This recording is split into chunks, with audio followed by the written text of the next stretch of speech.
Assalamualaikum warahmatullahi wabarakatuh. Hai orang-orang baik, alarm Ramadan kali ini bersama saya Karima Laili.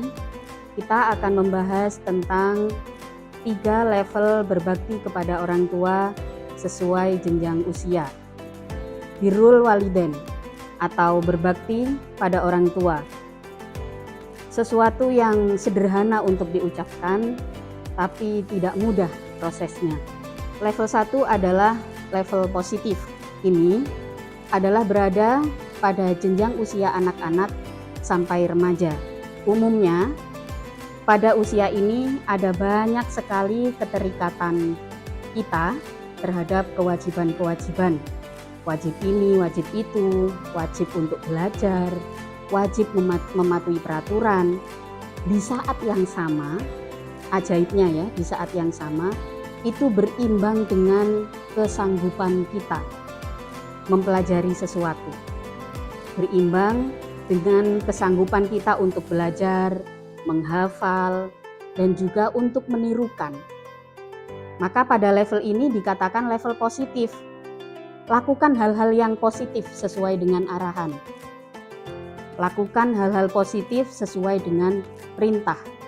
Anak-anak muda harus peka terhadap larangan dan perintah. Kenapa demikian? Karena usia anak-anak hingga remaja ini adalah usia di mana apa-apa masih apa kata orang tua. Apa-apa masih ikut saja arahan orang dewasa. Kita belum bisa memenuhi kebutuhan kita sendiri pada usia tersebut. Pada usia itu sandang, pangan, papan masih difasilitasi oleh orang dewasa. Maka sebagai rasa terima kasih kita, hendaknya kita patuh terhadap segala bentuk arahan. Apa hal positif yang perlu kita tanamkan di dalam hati kita? Ialah husnudzon. Husnudzon pada proses, husnudzon pada orang-orang dewasa yang memberikan aturan dan arahan, husnudzon pada teman-teman yang membersamai perjalanan kita. Disebutkan dalam firman Allah dari surat Al-Isra ayat 23, wa qada rabbuka alla ta'budu illa iyyah wa bil walidaini ihsana. Dan Tuhanmu telah memerintahkan agar jangan menyembah pada selain Tuhanmu. Wa bil walidaini ihsana. Di situ menggunakan wawu athof yang berarti level pentingnya kita menyembah kepada Allah, ya, itu levelnya sama dengan pentingnya kita berbakti kepada orang tua. Maka idealnya pada level ini kita lewati dengan pikiran-pikiran positif. Memang tidak mungkin kita benar terus, tapi bukan berarti salah terus. Level yang kedua adalah level produktif. Level ini berada pada orang dewasa dengan rentang usia antara 20 sampai 30 tahun. Pada usia ini, selain kita tahu hal-hal positif, kita sudah bisa melakukan sesuatu yang produktif. Positif itu berarti kita menjalankan kewajiban, kita memenuhi kebutuhan, itu adalah positif. Kalau produktif, kita melakukan sesuatu untuk mendapatkan sesuatu. Jadi kalau melakukan sesuatu yang sebuah kewajiban seperti mandi, kemudian makan, itu adalah positif non-profit. Sementara produktif itu adalah positif profit. Ada menghasilkan sesuatu.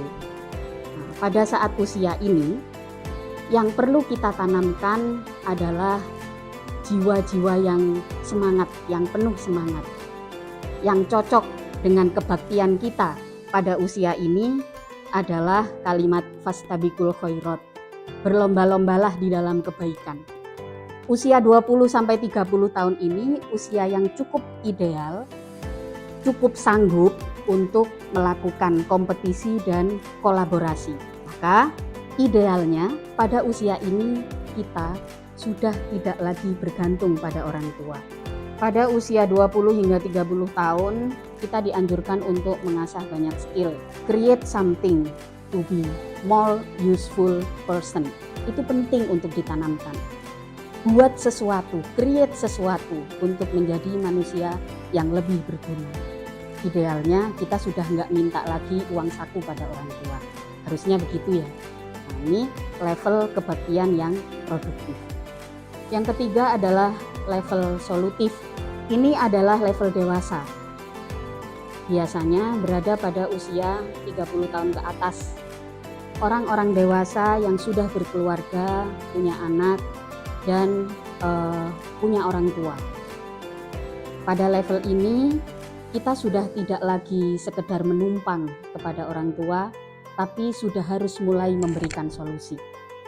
Maka, saya sebutkan tadi, level kebaktian pada usia 30 tahun ke atas adalah level solutif. Kita memberikan solusi pada berbagai persoalan yang mulai terasa pada orang tua. Pada saat kita sudah dewasa, orang tua sudah semakin menua, biasanya semakin butuh perhatian kita.